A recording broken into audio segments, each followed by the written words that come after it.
Hey gold diggers, and welcome back to my YouTube channel. So today I have a little story time for you, and I'm not sure it's a story that I'm super proud of, but I exploit most aspects of my life on here, and I'm running low on content, so I figured, why not my trauma?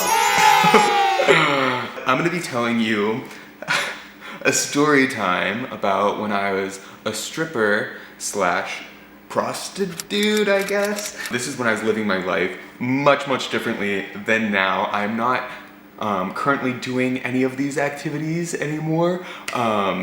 So yeah, that's just my little disclaimer.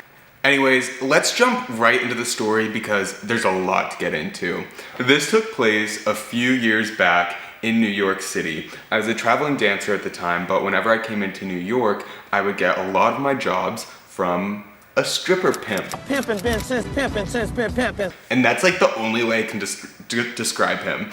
He was a pimp to a lot of the strippers who worked in the clubs in New York. So at this point, I had known this stripper pimp for a couple of months, and he had gotten me some other jobs previously to the one I'm about to tell you. The next time I go into work, he's like, I have the best guy. I've known him for years. Everybody knows him, which all the dancers have heard about him at some point. He's a legend. And he said, we call him BFD, which is short for Big Fat Daddy. What Big Fat Daddy likes to do is he likes to throw a party, and he'll have 8 to 10 boys, and he won't pay your normal hourly rate, but he'll keep you there for 8 to 10 hours. So you'll be making like a lot of money, and it's super easy, super chill vibes. You're just gonna go in, you're just gonna party, you're just gonna chat, hang out with other boys, like maybe mess around a little bit, but there's not gonna be too much of that. Basically, he just wants to be surrounded by beautiful boys and partying. And I'm like, oh, fuck yes, like, hell yeah. So I'm on my way to this appointment thinking I'm gonna have like a good time, just do some fucking blow and talk to pretty boys. No. So I get to the Hyatt that he's staying at, and I go up to the suite, and I knock on the door, and like slowly the hooker, I guess, opens the door in nothing but his underwear, and the room's pitch black. And he's like, shh. So I follow him into the suite. He's like, okay, this is kind of weird. And it's like pretty quiet. And we get into like the living room area. All the blinds are drawn. Like it's like so dark. And I see all these guys lined up. And he's like, drop your stuff, get in line. So I throw my bag on the ground. I get in line. And as I'm approaching the line, I see everyone standing in a line in front of the Big Fat Daddy. Like this short little hairy fat man, and he has just his shorts on, and he's shirtless, and there's this other hooker, I guess, just like playing with his nipples and giving him like a back massage, and he's like, nipples, massage, nipples, massage, and the guy was just going in between both, and we're all just sitting there for a while, and he's like,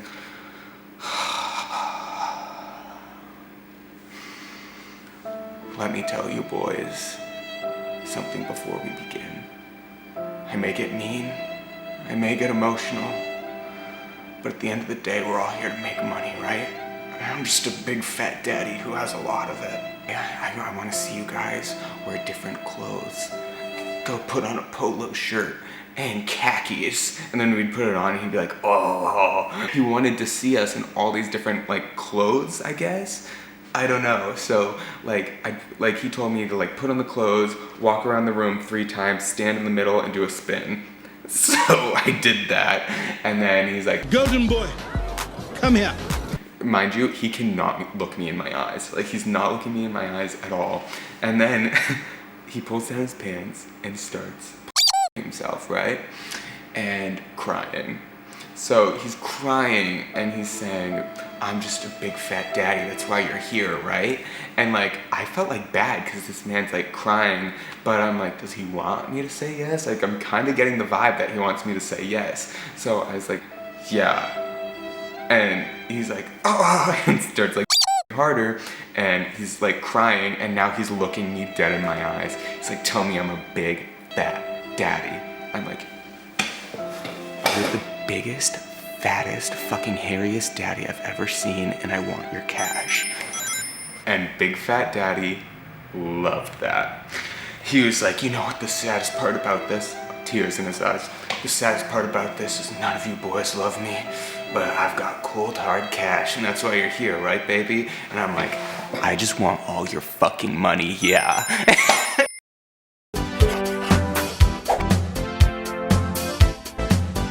So then he's like, get back in line. And he starts doing it to the other boys. And the other boys like didn't really know how to play along, like even after they just saw me interact with him, but you'd think they'd be better at their jobs. So he starts having each guy come out of the line and be like, are you using me for my money, basically? And some of the stupid ones were like, no, I just really want to spend time with you, blah, blah, blah. And he was cutting them. You are the weakest link. Goodbye. Here's your money for as long as you've been here, and you know, you can leave, thank you. And like wouldn't look them in the eyes while he's cutting them, whatever. So he cut like 2 or 3 people, and then it went on for about, I'd say 4 more hours of us trying on different clothes and walking to different parts of the house. And we started in the living room, right? But when we would want to switch rooms, he'd be like, this whole time, he would be like, what do you boys say? We have a bathroom party. Should we take this party to the bathroom? And we're like, yeah, Big Fat Daddy, I think we should move this party to the bathroom. So we moved Big Fat Daddy to the bathroom. One person's his lube guy, one person is his nipple guy. So they rub his nipples the whole time. The other one gives him lube in his hand whenever he needs it. And then the other 2 are basically just there to try on clothes and like verbally assault him whenever he wants it. The thing was though, if you ever asked him for more money, he would get so mad at you. He'd be like, so I was like, if he told me to like try on some clothes, I'd be like, I want to use you, Big Fat Daddy, you better throw some fucking money at me first. And he'd be like, oh no, this is killing my vibe. He's like, yeah, I have to know you're using me because I'm a big fat daddy, but you can't ask me for money. So I'm like, okay, like I don't understand. But whatever, I played along. So after 4 hours, he gave us a break, and he's like, all right, getting too hot, boys, we gotta take a break. So he gives us all sandwiches, turn on all the lights, and just starts talking like the most normal person ever, telling us about his job, telling us about his trips, and I'm just talking to him, and he's like, yeah, so I do this about once a month, is how I like to relax, this is like my escape, this is what I spend money on, and mind you, he's probably spending like $10,000, so I'm like, okay, cool, whatever, and then he's like, all right guys, I think it's playtime. Oh, he cut like one more person before, like while we were eating, he's like, all right, you gotta go home. And then he was like, all right, boys, it's playtime again. All the lights go off, draws all the blinds again.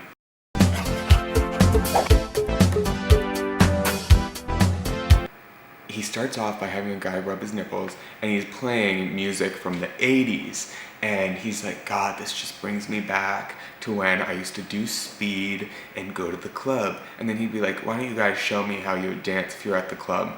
So now there's like probably 4 of us left. And so we're all just like, woohoo! Okay, Big Fat Daddy. And he's like, yeah, this is so much fun. It brings me back. And we're like, okay. The music was actually pretty sick, but so we did that for like an hour. And then after that, it started getting progressively darker. And he was like, you know, I'm sober, but I want to see you do cocaine. And we're like, okay, where is it? And he's like, I can't be around cocaine, so you're gonna have to pretend to do it. Do it off each other's feet. I will get my drink on tonight. I'ma get loose, get wild. And then he had us all line up, and he wanted a story time. He's like, I'm gonna go down the line, and you have to tell me about the last time you used drugs. And I figured out that he really liked drugs and prostitutes, obviously. So I made up a story. This never happened. I was like, so the last time I was at a strip club, a guy bought a private and we stayed in the private room all night long, and I made him get high out of his mind and took advantage of him and took all of the money that he had because I knew he was getting so fucking high. But I think the best part was he was getting high off my body. It wasn't even about the blow anymore. It was all about me, and that got me off. He goes down the line, and like I said, these other guys are idiots. And he's going down the line, and this other guy's like, well, I made like pop brownies, and I ate them, and then I like just laid on the couch and colored. Like, I swear to God, the things that came out of these hoes' mouth was so fucking funny. And yeah, so then he like cut whoever said that, and then the other people like kind of caught on, and they're like, oh, I'm a hooker who does drugs with daddies. And so we're like pretending to do cocaine. And then he's like, all right, boys, I need to know something very serious, and you can't lie to me. And we were like, okay. And he was like, now you need to be completely straight up. He had us all line up, and he was like, which one of you can get me cocaine? Real cocaine in this hotel room now. I'm done with this faking shit. I don't want to play this game anymore. I want to see you do real cocaine, and I want to watch it.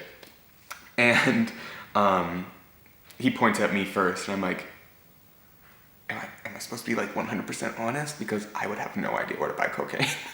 And he was like, okay, thank you. And then he went down the line, and the next guy was like, oh yeah, I can find cocaine. Do you want me to hit up my guy right now? I'll do it right now. And then Big Fat Daddy pulls me aside to the other room. And he's like, no, that's fine, just wait. And then he's like, hey, Reno, come here. Pulls me aside to the other room, and he goes, what do you think, Reno? Should we cut him next? I think that guy's gotta go. He's bad news. He can find cocaine. And he's like, that might ruin our playtime, you know, just adding cocaine in the mix. And I'm like, I think you're right. I think you should protect your sobriety. And he's like, all right, yeah, he's gotta go. So he cuts the next guy. Bye. So then it keeps going on like this, and after probably a total of 8 hours, it's been narrowed down to just me, one other guy, and Big Fat Daddy, and that's where he decides to end the games. And as the last 2 finalists of the Big Fat Daddy competition, we got to bring home all the Gap clothes for ourselves, and we left with a couple $100. I rated it a 10 out of 10 experience, and I would totally not do it again, but I loved it.